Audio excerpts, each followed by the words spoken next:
Welcome to Shangfai YouTube channel. Before we begin today's in-depth report, I kindly ask you to subscribe, like and share so we can continue bringing you independent updates and analysis on South Sudan and beyond. On Tuesday, the United Nations Commission on Human Rights in South Sudan released a shocking report that accuses the country's political elites of embezzling billions of dollars in oil revenue. Instead of these funds being used for development, healthcare, and education, the report says they are fueling conflict and worsening poverty, deepening the humanitarian crisis that has devastated millions of lives. The report is titled, "Plundering a Nation: How Rampant Corruption Unleashed a Human Rights Crisis in South Sudan." The title alone tells a heartbreaking story. It points to a systematic looting of public wealth since the country gained independence in 2011. According to the Commission, over the past 2 years of independent investigation, officials uncovered how senior government leaders diverted oil revenue into shadowy financial network, shell companies, and contracts connected to political patronage. Meanwhile, the ordinary people of South Sudan continue to live without access to clean water, medicine, functioning school, or reliable security. The chairperson of the commission, Yasmin Soka, say bluntly, "Our report tells the story of the plundering of a nation. Corruption is not incidental. It is the engine of South Sudan's decline."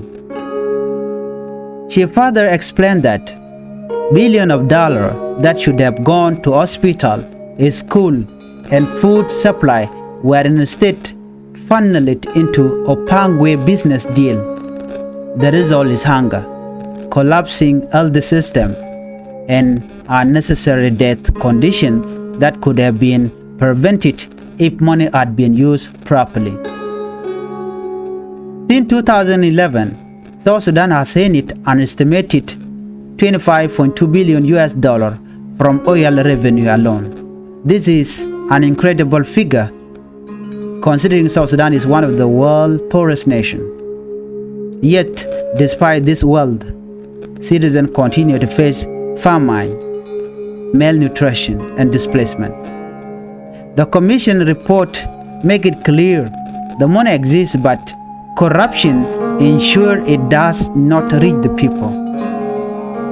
Barney Afeko, another commissioner, emphasized that instead of investing in the people, leaders have diverted revenue for personal gain. He said this misuse of resources has crippled the country's ability to absorb economic shock, handle crisis, and protect the basic human rights of its people. Another commissioner, Carlos Castresana Fernandez, noted that corruption has deadly consequences. He explained that 3 out of every 4 child deaths in South Sudan are preventable. Yet funds that should go toward medicine, clean water, and sanitation are instead lost to patronage, network, and private pocket. The report does not stop there.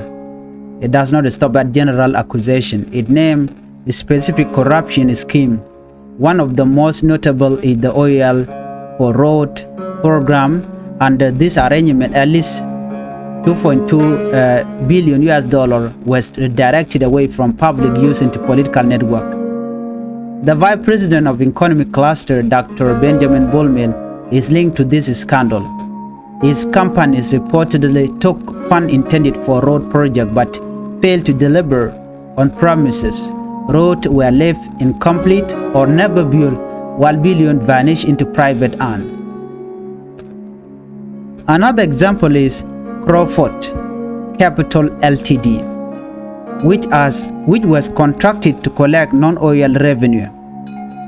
Instead of boosting the government budget, the money collected often disappeared, while illegal levies unimportant and humanitarian aid created new barrier for life-saving food and supply.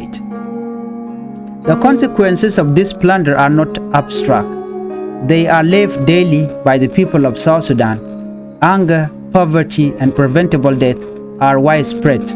Mothers walk for hours to reach clinic only to find no medicine. Children died of malnutrition, while billions of oil dollars sit in the foreign account. The school remain in ruin, teachers unpaid, while political elites enrich themselves. The report makes it clear, corruption is not simply about missing money.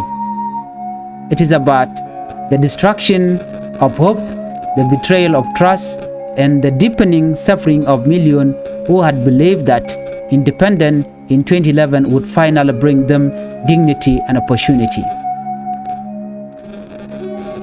According to Yasmin Swaka, corruption has become a driver of conflict itself. By misusing oil wealth, leaders created division, a sponsor army group, and fueled competition over scarce resources. This leads to a cycle of violence, displacement, and trauma for communities already weakened by decades of war.